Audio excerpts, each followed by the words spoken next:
Hello everyone.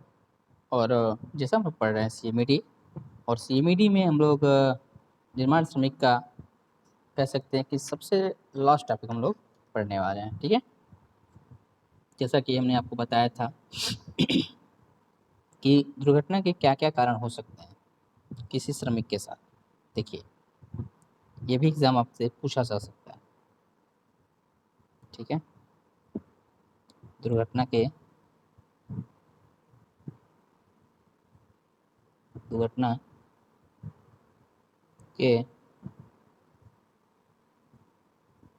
कारण। ठीक है, दुर्घटना के कारण किसी श्रमिक के साथ दुर्घटना होने के चिन्ह जो भी है, बहुत सारे चीज़ें हो सकते हैं। लेकिन अगर हम यहाँ बात करते हैं, अगर हम यहाँ बात करें तो निम्न मुख्यतः तीन तीन रीजन हो सकते हैं, मुख्यतः तीन कारण हो सकते हैं, हो सकते हैं। ठीक है, तीन कारण हो सकते हैं। पहला हो सकता है आपका व्यक्तिगत कारण।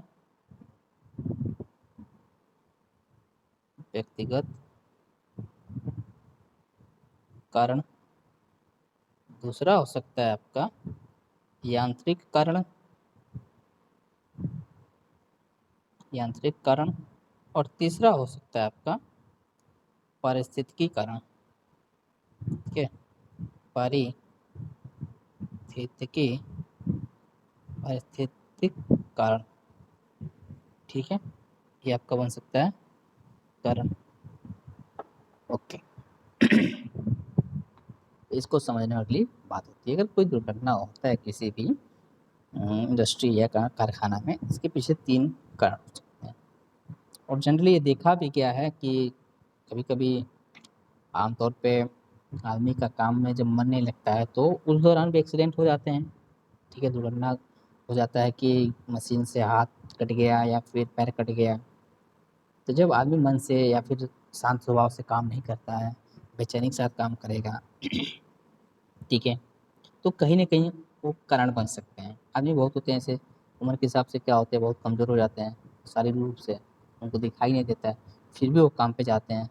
तो कहीं ना कहीं उम्र का प्रभाव भी इस पर बहुत ज़्यादा फोकस करता है कि आदमी काम कर रहा है तो कहीं ना कहीं वो क्या करे, अपने आप को वेल मेंटेन रखे, स्वस्थ रहे। और और बेसिकली उसके अंदर जो शारीरिक थकावट है या मानसिक तौर पे जो कमज़ोरी है उसको दुरुस्त करे, देन वो काम करे। और वो कभी जिसमें क्या होता है, कभी कभी लोग अपनी जो नींद है उसको भरपूर नहीं लेते हैं। जब नींद नहीं हो पाते हैं तो वहाँ पे लोग जब काम करते हैं तो कभी कभी वहाँ मशीनों पे नींद आने लगती है। तो इस दौरान क्या होता है, जब मशीनें काम के दौरान जब होता है, वर्किंग कंडीशन कार्य के दौरान जब काम होता है, तो कहीं ना कहीं क्या होता है, दिक्कत हो जाता है। ठीक है, तो उसमें प्रॉब्लम क्रिएट कर देता है। ठीक है, तो ये बहुत सारे रीजन है, लेकिन जो इसमें हम लोग तीन पढ़ेंगे मुख्यतः वो आपका तीन होगा। जो उसका पहला है आपका व्यक्तिगत कारण, दिखते हैं यहाँ पे। पहला हो सकता है आपका व्यक्ति व्यक्तिगत कारण।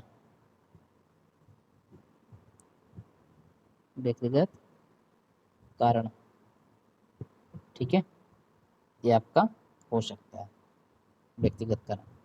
व्यक्तिगत कारण में क्या हो सकता है, कमजोर दृष्टि हो सकती है कि भैया आदमी कमजोर दिख रहा है, उसको दिखाई कम दे रहा है, तो उसको इंडस्ट्री में काम करने के लिए ना भेजें तो सही है, ना आए खुद तो सही है। भेजने के बाद दूसरे आदमी खुद समझ जाए, ना समझे कि भैया क्या हमको नहीं दिखाई दे रहा है, तुमको नहीं जाना चाहिए। अगर उनके केस आ गया, इंडस्ट्री में काम करने लगा, तो भाई आंखें कमज़ोर हैं, कुछ देख नहीं पाएगा, वो कहीं ना कहीं एक्सीडेंट का कारण बन सकता है। शारीरिक थकावट भी है।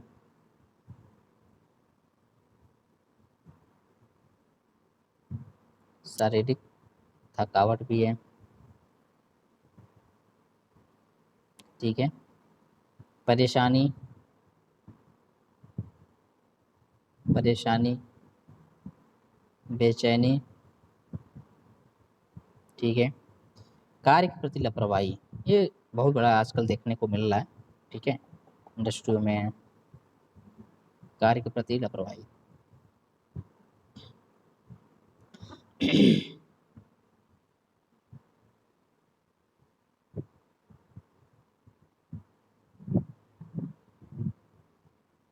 कार्य के प्रति लापरवाही, या फिर इसके अलावा और भी हो सकता है, नशे में आप हो, ठीक है, नशे में होना, ये भी आपका क्या हो सकता है, कारण हो सकता है, इसका व्यक्तिगत कारण हो सकता है किसी भी दुर्घटना का। ये सब जितने हमने टर्म देखा, ये कहीं ना कहीं आदमी के व्यक्तिगत कारण से ही होता है। आप नशा करके इंडस्ट्री में काम करोगे तो कहीं ना कहीं आपको नुकसान तो पहुंचाएगा, कहीं ना कहीं आपको एक्सीडेंट हो सकता है, आप गिर जाओगे मशीन पे ही, मशीन आपको घायल कर देगा, ठीक है। तो आपको ये समझना पड़ेगा कि कोई भी काम जब होता है तो उस दौरान हमको ना किसी पर कोई कमजोरी होनी चाहिए, ना कोई परेशानी होनी चाहिए, ना कोई बेचैनी, ना कार्य के प्रति लापरवाही। अगर इन सब चीज़ों को आप थोड़ा सा दूर कर दो तो मे भी शायद जो दुर्घटना है ये नहीं हो पाएगा पर्सनली, ठीक है, जो व्यक्तिगत है। सेकेंड है आपका, सेकेंड आपका है, सेकेंड आपका यांत्रिक कारण, यांत्रिक कारण, ठीक है। इसमें क्या होता है, जैसे यांत्रिक में जैसे मैकेनिकली कुछ ऐसे रीजन होते हैं, जैसे सुरक्षा पेटी का टूट जाना, ठीक है, सेफ्टी सेफ्टी बेल्ट का टूट जाना, ठीक है, ओके। गतिशील ट्रेन की रस्सी का टूट जाना, गतिशील ट्रेन की रस्सी का टूट जाना, ट्रेन की रस्सी का टूट जाना, विद्युत व यांत्रिक उपकरणों का फेल हो जाना, कभी कभी ऐसा भी होता है, ठीक है, भाई यांत्रिक उपकरण है, मशीनी तो है, कहीं भी कभी वो भी फेल हो जाते हैं। तो इन सब केसेस में जितने हमने अभी देखा, सेफ्टी बेल्ट का टूट जाना, ठीक है, या फिर जो क्रेन की रस्सी होती है उसका अचानक टूट जाना, या फिर जो भी आपके विद्युत या फिर मैकेनिकली उपकरण होते हैं उनको फेल हो जाना अचानक, इस सब आपके आपके यांत्रिक कारण होते हैं दुर्घटना के, ठीक है। इस सब के सब जितने भी कारण हैं आपके यांत्रिकी के यांत्रिक कारण के अंतर्गत आते हैं, सब के सब दुर्घटना। उसके बाद से आता है आपका थर्ड, पारिस्थितिकी कारण, पारिस्थितिकी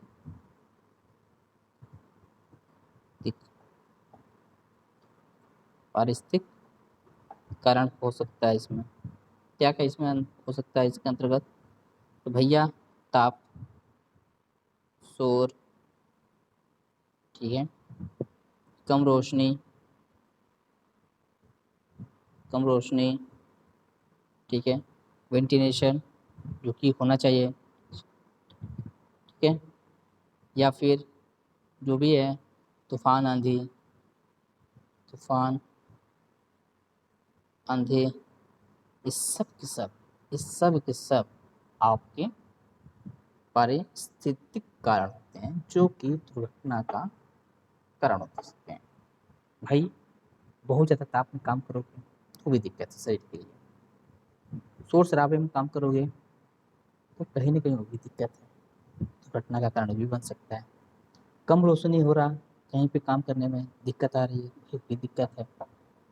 आंधी तूफान भी आना, बाढ़, जो भी आप जानते हो, सब के सब कहीं ना कहीं प्रॉब्लम क्रिएट करता है, ठीक है, ठीक है। और आपको पता है कि भाई कोई भी श्रमिक जब काम करता है किसी ऑर्गेनाइजेशन में, तो अगर उसका एक्सीडेंट होता है तो एक्सीडेंट डिपेंड करता है छोटा मोटा कैसा हुआ है।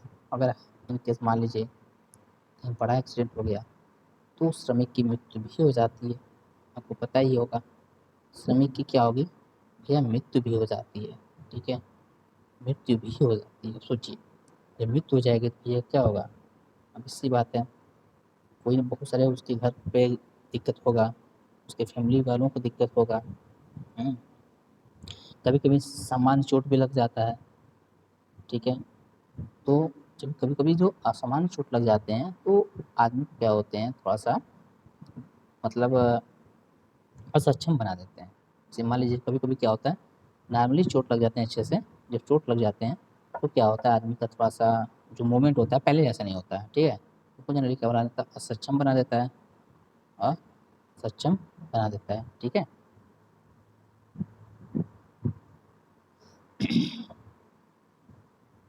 ठीक है, इस बात को आपको ध्यान देना पड़ेगा। ओके ओके ओके, चलिए आगे बढ़ते हैं हम लोग, ठीक है। ओके,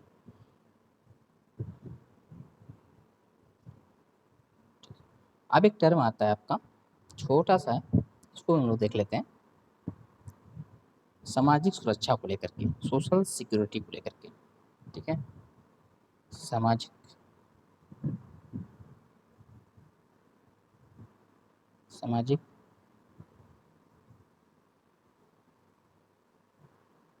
सामाजिक सुरक्षा को लेकर के आपका है, ठीक है। आपको पता है सामाजिक सुरक्षा का मतलब ही होता है कि समाज में रहने वाले व्यक्ति को भय रहित होकर अपनी जीविका चलाने के लिए रोजगार या काम की गारंटी सभी, ठीक है, ये सब होता है। कह रहे भाई, अब सी बात है, अगर हम डर के रहेंगे समाज में, अपनी जीविका को चलाने के लिए डर गएंगे, कुछ काम नहीं करेंगे, तो ये सब क्या है, ये आपका सुरक्षा तो नहीं होगा, असुरक्षा की बात हो गई। नहीं, जब सुरक्षा की बात है तो कहीं ना कहीं व्यक्ति को डरना नहीं होता है, और अपनी जीविका को चलाने के लिए रोज खुद क्या करता है, रोजगार करता है, काम की गारंटी को समझता है, काम की गारंटी को लेता है, ठीक है। सभी नागरिकों की जो सामाजिक सुरक्षा होती है वो जनरली प्रदान जो करने की जिम्मेदारी होती है वो सरकार की होती है, ठीक है। जैसा कि आपको पता है कि अगर कोई भी व्यक्ति, ठीक है, कोई व्यक्ति है तो समाज है, ठीक है। एक, क्योंकि आपको पता है, यदि यदि यदि व्यक्ति है तो समाज है, यदि व्यक्ति है तो समाज है, ठीक है, और समाज है तो सरकार भी है, और और समाज है तो समाज है तो सरकार भी है।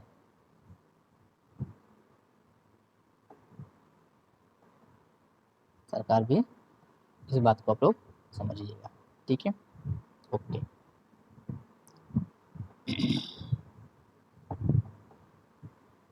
ये आपको समझ में आ गया होगा। ओके ओके, चलिए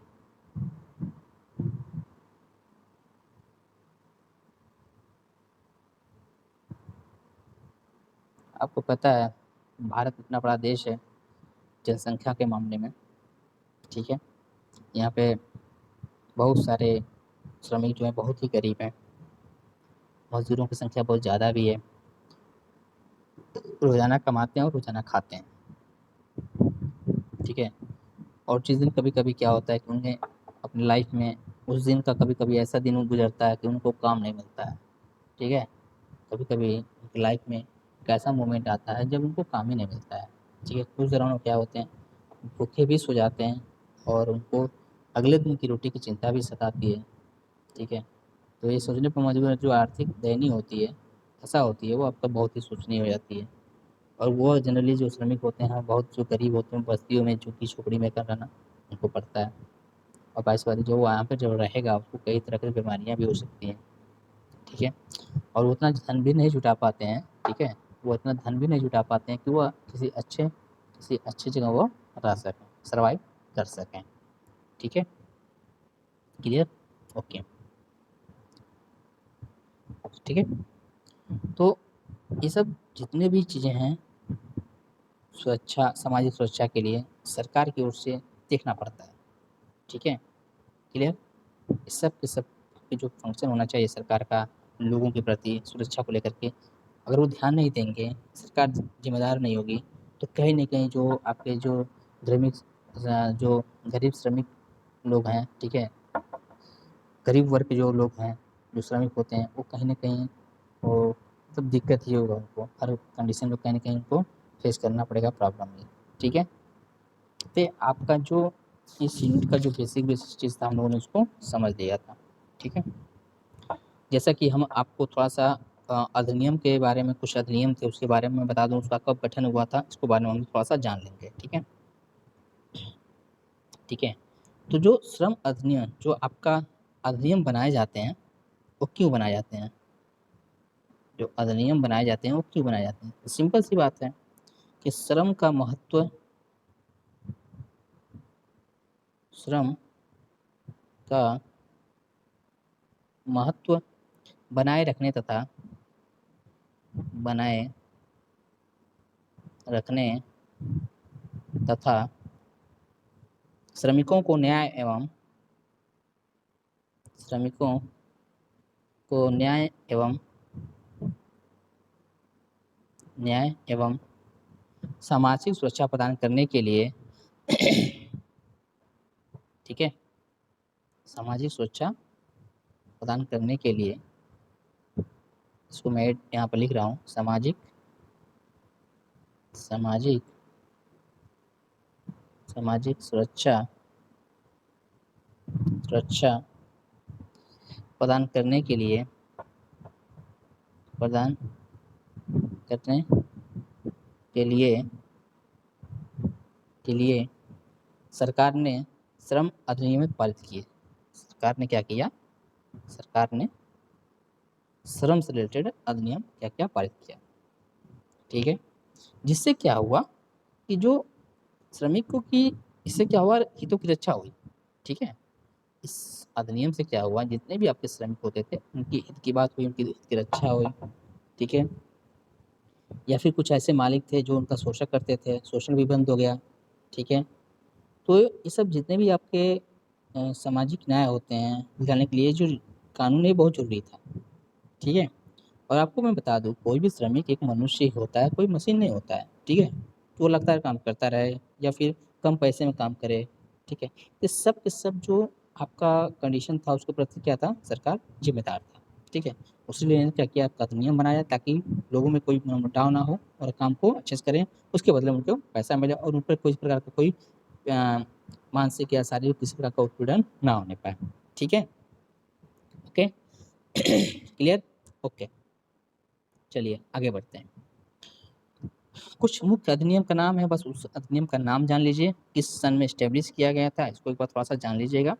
ठीक है, पहला आपका है वेतन भुगतान अधिनियम, वेतन भुगतान अधिनियम, जो कि आपका स्टेब्लिश हुआ था 1936 में। ठीक है, दूसरा आपका कि कितना वेतन भुगतान करना चाहिए। ठीक है, श्रमिकों को देय वेतन का संचालन करता है जनरली अधिनियम। कौन सा अधिनियम, वेतन भुगतान का, ताकि जो श्रमिकों को वेतन है नियमित रूप से मिलता रहे। ठीक है, ये आपका फंड रहता है इसका। दूसरा था आपका न्यूनतम वेतन अधिनियम, न्यूनतम वेतन अधिनियम। ठीक है, ये जनरली पारित हुआ 1948 में। ठीक है, ठीक है, ओके। अब देखो, न्यूनतम वेतन का मतलब ये होता है कि श्रमिकों का न्यूनतम वेतन हम लोग इस पर आधारित करते हैं, इस आधार पर यह निर्धारित किया जाता है कि लोग भोजन, कपड़ा, मकान आदि की अपनी मूल जो आवश्यकता होती है, आपको पता ही है जो आदमी को मूल आवश्यकता होती है, कपड़ा होता है, भोजन होता है और मकान होता है, ये जो मूल आवश्यकता को जनरली क्या कर सकें, पूरा कर सकें। ठीक है, और समाज में एक भले नागरिक की भांति क्या कर सके, अपने जीवन स्तर के अनुसार जीवन यापन कर सके, ये इसका न्यूनतम वेतन अधिनियम के अंतर्गत बोला जाता है। ठीक है, ठीक है, जो न्यूनतम वेतन होता है वो समय, स्थान, श्रमिक, बाजार इत्यादि को दृष्टि में रखते हुए निर्धारित किया जाता है। ठीक है, ओके ओके ओके ओके। उसके बाद से आपका आता है अधिनियम, आता है श्रमिक क्षतिपूर्ति अधिनियम, श्रमिक क्षतिपूर्ति अधिनियम। तीसरा जो है आपका श्रमिक क्षतिपूर्ति अधिनियम, और इसको हम लोग इस्टेब्लिश किया 1923 में। डेट याद रखिएगा, ठीक है, डेट याद रखिएगा। उसके बाद से आपका फोर्थ है आपका ठेका श्रमिक अधिनियम, ठेका श्रमिक अधिनियम, ठीक है, अधिनियम 1970। ओके, ये आपका है टोटल इसके, ठीक है। और क्वेश्चन इससे क्या बनेंगे, तो मैंने आपको बता दिया है कि जो आपका क्वेश्चन इससे बनेगा वो वेतन भुगतान का नियम के अनुसार श्रमिक के वेतन में की जाने वाली कटौती को ब्यौरा दीजिए, या फिर कितने ट्रेड यूनियन के क्या फंक्शन होते हैं, ये क्या होता है, इसका निर्माण कैसे किया जाता है, और तुलना करने के लिए आपकी जो पद्धतियाँ हैं, पे सिस्टम है, समय दर, कार्य दर भुगतान में, ये आपका, ठीक है। इसके अलावा आपको कुछ इस यूनिट से पढ़ने की आवश्यकता नहीं है। Thank you very much.